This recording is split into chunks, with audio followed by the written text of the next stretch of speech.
여러분, 사람은 새 것을 좋아합니다. 집도 새 걸 좋아하고 차도 새 차를 좋아하죠. 돈도 이왕이면 빳빳한 새 돈이 좋고 옷도 새 옷을 입으면 괜히 멋쟁이가 된 것 같습니다. 근데 여러분, 이렇게 새 것을 좋아하는 것은 사람만이 아닙니다. 우리 하나님도 새 것을 좋아하시죠. 하나님은 당신의 자녀가 날마다 새로운 삶을 살기를 원하십니다. 우리의 마음이 새로워지고 우리의 생각이 새로워지기를 원하시죠. 오늘 성경도 말씀합니다. 2절 말씀 보니 너희는 이 세대를 본받지 말고 오직 마음을 새롭게 함으로 변화를 받아 하나님의 선하시고 기뻐하시고 온전하신 뜻이 무엇인지 분별하도록 하라. 마음을 새롭게 하라고 말씀합니다. 이전 것에 매여 있지 말고 변화를 두려워해서 주저앉아 있지 말고 날마다 자신을 새롭게 갱신시킬 것을 명령하고 있습니다. 그러니 여러분, 저는 여러분이 말씀 따라 날마다 새롭게 되기를 소원합니다. 어제나 오늘이나 영원토록 변함이 없는 분은 오직 하나님 한 분이죠. 우리는 오늘은 어제보다 낫고 내일은 오늘보다 나은 삶을 살기 위해 나를 새롭게 하는 삶을 살아야 됩니다. 그때 우리는 주님 안에서 행복한 인생 살아갈 수가 있습니다. 자, 그렇다면 우리가 무엇을 새롭게 해야 됩니까? 제일 먼저 새로워할 것이 있습니다. 예배를 새롭게 드려야 됩니다. 사람을 사랑하게 되면 그 사람이 기뻐하는 것을 다 해주고 싶어 하죠. 내가 사랑하는 사람이 나 때문에 얼굴에 웃음꽃이 피고 즐거워하는 걸 보면 나도 기쁘지 않습니까? 만일 내가 그 사람을 사랑한다고 하면서도 그 사람을 기쁘게 해주고 싶지 않다면 그 사랑은 문제가 있는 사랑이 아니겠습니까? 사랑하면 그 사람을 기쁘게 해주고 싶어 합니다. 잘났든 못났든 부자든 가난하든 배웠든 못 배웠든 사랑은 모든 허물을 덮고 그 사람을 좋아 보이게 하고 그 사람을 행복하게 해주고 싶기 때문이죠. 그게 사랑이 아닙니까? 여러분, 예수님을 보세요. 예수님도 우리를 사랑하셨습니다. 예수님은 사랑받을 자격도 이유도 없는 나를 이처럼 사랑하셔서 나의 모든 죄를 지시고 십자가에 피 흘려 죽으셨습니다. 뿐만이 아니죠. 사랑은 우리의 영혼이 잘되게 하십니다. 믿고 구하는 자에게 범사가 형통하게 하십니다. 내가 힘들 때, 어려울 때, 낙심될 때, 외로울 때 모른 채 버려두시는 주님이 아닙니다. 가장 완벽하게 모든 것을 합력하여 나의 삶의 선을 이루어 주십니다. 잊지 마세요. 우리는 이처럼 완벽한 예수님의 사랑을 받은 사람들입니다. 오직 주님의 사랑에 매여 살고 있는 주의 자녀들이죠. 그러니 이제 우리가 할 일이 있습니다. 우리도 주님을 사랑해야 됩니다. 주님이 가장 기뻐하시는 일이 무엇인지 알아서 그 일을 함으로 주님을 기쁘시게 해야 됩니다. 주님의 사랑을 받기만 하는 사람이 아니라 이제 주님을 사랑하는 자가 되어야 한다는 거죠. 우리가 무엇으로 주님을 기쁘게 할 수 있습니까? 가장 먼저 우리 하나님을 어떻게 기쁘시게 드려야 됩니까? 오늘 말씀 보세요. 내가 부족하지만 연약하지만 있는 모습 그대로 주님을 기쁘게 할 방법이 있습니다. 1절은 말씀합니다. 그러므로 형제들아, 내가 하나님의 모든 자비하심으로 너희를 권하노니 너희 몸을 하나님이 기뻐하시는 거룩한 산제물로 드리라. 이는 너희가 드릴 영적 예배니라. 그리스도인은 어린 친구들부터 어르신에게까지 먼저 예배로 하나님을 기쁘시게 해야 됩니다. 예배로 하나님을 감동시키고 예배로 나의 사랑을 고백해야 됩니다. 하나님께서 왜 사람을 창조했습니까? 하나님은 오직 한 가지 이유 때문에 우리로 예배 받으시고 우리로 찬양 받기 위해서 우리를 만드신 겁니다. 이사야 43장 21절을 말씀하죠. 이 백성은 내가 나를 위하여 지었나니 나를 찬송하게 하려 함이니라. 하나님을 찬송하는 것, 온전히 하나님을 예배하는 것, 이것이 내가 하나님을 사랑하는 첫 번째 방법입니다. 그렇다면 지금 여러분들이 예배를 보십시오.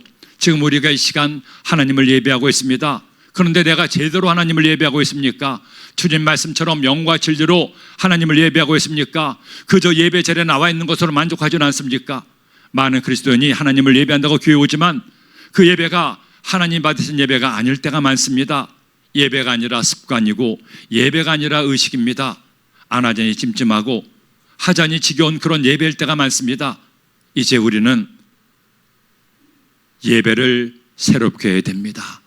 새로운 내가 되기 위해서는 새로운 나의 예배가 새로워져야 됩니다. 나의 예배가 주님을 향한 사랑이 담긴 참 예배가 될 때 우리는 주님과 진정 사랑으로 하나 될 수가 있기 때문입니다. 몇 주 전에 오신 말레이시아의 오병철 선교사님과 함께 말씀을 나눌 기회가 있었습니다. 그 선교사님은 제가 대학선교회 담임 목사일 때 대학선교회 회장을 했던 목사님이었습니다. 저에게 하는 말이, 목사님, 목사님과 함께했던 젊은 시절에 많은 아름다운 추억이 있지만 그 추억들 가운데 가장 아름다운 추억, 기억에 남는 추억이 있습니다. 바로 금요 차례 드렸던 스탠딩 예배였습니다. 목사님 기억하십니까?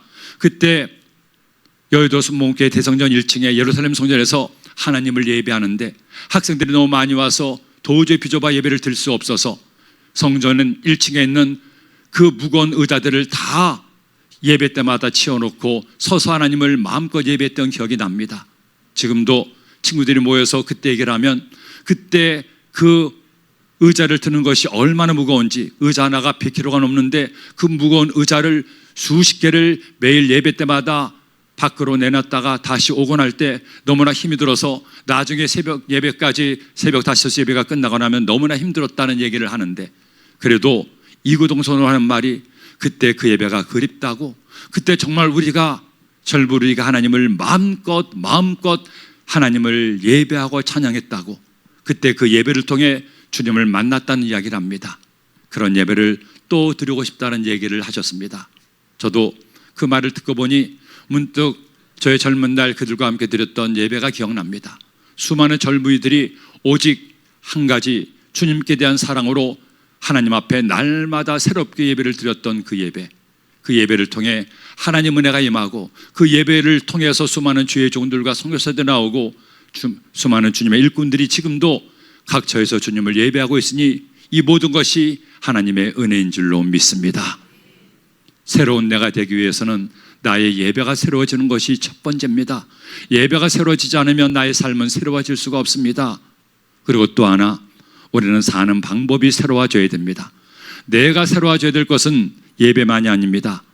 예배가 달라져야 모든 것들이 다 달라지게 되죠. 하지만 예배와 함께 또 하나 우리가 새롭게 해야 될 것이 있습니다. 나의 사는 방식을 새롭게 합시다. 이제까지는 우리가 어떻게 살아왔습니까? 앞으로 어떻게 다르게 살아야 됩니까? 오늘 말씀 2절에 보니 너희는 이 세대를 본받지 말고 오직 마음을 새롭게 함으로 변화를 받아 하나님의 선하시고 기뻐하시고 온전하신 뜻이 무엇인지 분별하도록 하라. 가장 먼저 그 세대를 본받지 말라는 겁니다. 그렇다면 바울이 말씀을 기록할 당시 그 세대가 어땠습니까? 어떤 시대였습니까? 당시 로마는 하나님이 가장 싫어하시는 문화를 가지고 있었습니다. 로마 황제가 신이었습니다. 그들이 정복한 민족의 종교를 그대로 수용해서 로마 제국은 우상 숭배의 중심이 되기도 했습니다. 뿐만이 아닙니다. 철저하게 현세적이었습니다. 죽음 후의 삶을 생각하지 않았습니다. 지금 잘 먹고 잘 사는 것이 그들의 인생의 목적이었습니다. 그리고 또 하나, 지금보다도 더한 성적인 타락이 있었습니다. 한마디로 말해서 하나님이 가장 싫어하시고 미워하시는 삶의 방식이 로마 제국에 만연해 있었습니다. 그러기에 주님은 바울을 통해 말씀하는 거죠. 너희는 이 세대를 본받지 말고 오직 마음을 새롭게 함으로 변화를 받아. 지금 이 말씀은 지금 이 시대를 사는 우리에게도 유효합니다. 하나님은 지금 이 시대를 본받지 말라고 말씀합니다. 세상의 수많은 사람들이 세상의 헛된 욕심과 쾌락에 빠져 자신의 소중한 시간을 낭비합니다. 거짓되고 악한 사탄의 문에 속아 넘어갑니다. 사탄은 육체를 위해 살라고 하죠. 나만을 위해 살라고 우리를 유혹합니다. 돈이 전부이니 돈 벌기 위해서는 수단과 방법을 가리지 말라고 합니다. 우리는 하나님의 자녀로서 이런 세대를 본받아서는 안 됩니다. 수단 방법을 가리지 말라는 말에 넘어가서는 안 됩니다. 우리는 마음을 새롭게 해야 됩니다. 사는 방식이 새로워져야 됩니다. 그리스도는 사는데 수단과 방법을 가려야 됩니다. 왜? 나는 하나님의 자녀이기 때문에. 그러게 우리는 어떻게 살아야 됩니까? 하나님의 말씀 따라 살아야 됩니다. 어떻게 살아야 됩니까? 우리는 세상의 법도 지키며 살아야 됩니다. 어떻게 살아야 됩니까? 남에게 피해를 끼치고 남에게 손해를 끼치는 삶을 살지 말고 남을 배려해주고 남에게 도움이 되는 삶을 사는 것, 이것이 우리의 삶의 방식이 되어야 됩니다. 제가 금요예배를 마치고 집으로 가면 차들이 많아서 주차할 데가 없습니다. 집 근처에 주차할 데가 없으면 어떤 분들은 이중 주차를 하기도 하고 여러 가지 방법으로 다른 차들이 가는데 지장을 주기도 합니다. 하지만 저는 이중 주차를 하지 않습니다. 꼭 좀 멀리 있더라도 멀리 주차장까지 와서 안전하게 남에게 폐를 끼치지 않도록 주차를 합니다. 좀 힘들지만 많이 돌아가지만 그렇게 하는 이유가 있습니다. 제가 그리스도인이기 때문이고 제가 목사이기 때문입니다. 혹여나 제가 이중주차를 하거나 다른 사람에게 피해를 주는 방법을 써서 한다면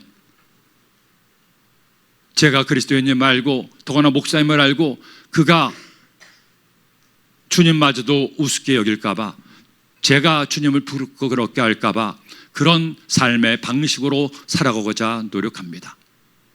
비단 주차하는 것 한 가지뿐이겠습니까? 많은 그리스도인들이 주님 믿으며 살다고 하면서도 주님 보시기에 부끄러운 삶을 살고 남에게 피해를 주고 하나님이 기뻐하시는 방법대로 살아갈 때가 있습니다. 여러분, 우리는 사는 방식을 새롭게 해야 됩니다. 육체를 위해 살지 말고 영혼을 위해 사는 자가 되세요. 누가 보기에도 아름답고 멋진 영혼의 소유자가 되세요. 착하게 사세요. 의롭게 사세요. 사랑하며 사세요. 용서하며 사세요. 내가 하는 일에 더 열심히 최선을 다하세요. 오늘은 어제보다 낫고 내일은 오늘보다 나은 삶을 살기에 매일매일 나 자신을 돌아보고 반성하고 새롭게 하세요. 그때 여러분은 진짜 그리스도인이 될 것입니다. 그리고 이제 마지막으로 우리가 새롭게 할 것이 있습니다. 사는 목적을 새롭게 해야 됩니다. 예배가 새로워져야 됩니다. 나의 삶의 방식이 말씀대로 사는 방식이 되어야 됩니다. 하지만 이 두 가지만으로 부족합니다. 가장 크게 가장 먼저 새로워질 것이 있습니다. 나의 사는 목적이 새로워져야 한다는 겁니다. 오늘 말씀 보세요. 2절 말씀에 너는 이 세대를 본받지 말고 오직 마음을 새롭게 함으로 변화를 받아 하나님의 선하시고 기뻐하시고 온전하신 뜻이 무엇인지 분별하도록 하라. 나에게 향하신 하나님의 뜻을 분별하는 겁니다. 하나님께서 나에게 생명 주어서 이 땅에 살게 하신 목적을 깨달으라는 것입니다. 우리 가운데 그 누가 계획해서 내가 노력해서 이 세상에 태어났습니까? 아니잖아요. 하나님께서 나를 있기로 계획하시고 설계하시고 지금 이 시대에 이곳에 이 모양으로 있게 하신 것 하나님이 하신 일이 아닙니까? 그러므로 모든 그리스도인들은 내 것이 아닙니다. 하나님의 것입니다. 그러니 우리는 어떻게 살아야 됩니까? 하나님께서 원하시는 방식대로 살 뿐 아니라 이제는 하나님을 위해 살아야 됩니다. 나의 살아가는 목적이 달라야 됩니다. 얼마나 맛있는 것을 먹을까? 얼마나 많은 돈을 벌까? 얼마나 내 자손에게 많은 것을 물려줄까? 이것이 삶의 목적이 된다면 믿지 않는 사람과 다른 것이 무엇입니까? 하지만 천지와 만물을 창조하신 하나님을 믿어 하나님의 자녀가 되었고 일상 수고 끝난 다음에도 그것으로 끝이 아니라 영원한 천국의 소망을 얻게 된 우리는 나를 있게 하신 내 존재의 목적 되시는 하나님을 위해 살아야 됩니다. 먹는 것도 마시는 것도 일하는 것도 숨쉬는 것도 돈을 버는 것도 그 일을 통하여 하나님께 영광이 되고 하나님을 기쁘시게 드리는 것을 하고자 한다면 그런 사람이야말로 완전히 새로워진 내가 될 수가 있는 겁니다. 지금 여러분들은 무엇을 하며 살고 있습니까? 어떻게 해서 매일매일을 살고 있습니까? 매일매일 내가 살아가는 방식은 다르고 내가 하는 일이 다를지 몰라도 모든 그리스도인들은 이제는 나를 위해 사는 것이 아니라 나의 주님을 위해 산다는 것이 나의 삶의 목적 될 때 하나님 그런 사람에게 하나님 은혜와 축복을 더하여 주십니다. 제가 처음 독일에 갔을 때 다니엘 기도를 시작했습니다. 그 다니엘 교회 때 은혜 받은 한 여집사님이 있었습니다. 그 여집사님은 사업을 하시는 분이었는데 저희가 하시는 말씀이 목사님, 저는 남들처럼 노래를 잘하는 것도 아니고 아이들을 잘 돌보는 것도 아니고 음식을 잘 만드는 것도 아닙니다. 하지만 하나님께 저에게 사업을 하도록 사업체를 주시고 또 사업 운영을 할 수 있도록 지혜를 주셔서 열심히 사업하고 있습니다. 저는 사업해서 하나님께서 복을 주시면 그 받은 복으로 교회를 섬기고 주님의 나라를 위해 살기 원합니다. 제가 은혜 받기 전까지는 독일에 와서 처음에 간호사로 일을 하다가 다음에 사업하면서 그냥 어떻게 하든 먹고 살기 위해서 더 많은 돈을 벌고자 노력하며 살았습니다. 하지만 은혜 받고 나니 저의 삶의 목적이 달라졌습니다. 나를 있게 하신 하나님, 나를 이 독일 땅에서 만나주신 하나님 은혜가 감사해서 주님께 나의 삶을 드리기로 마음먹고 내가 이제 사업을 하는 것도 나를 위해서가 아니라 하나님의 영광을 위해 하고자 합니다. 그렇게 할 수 있도록 위해서 기도해 주세요.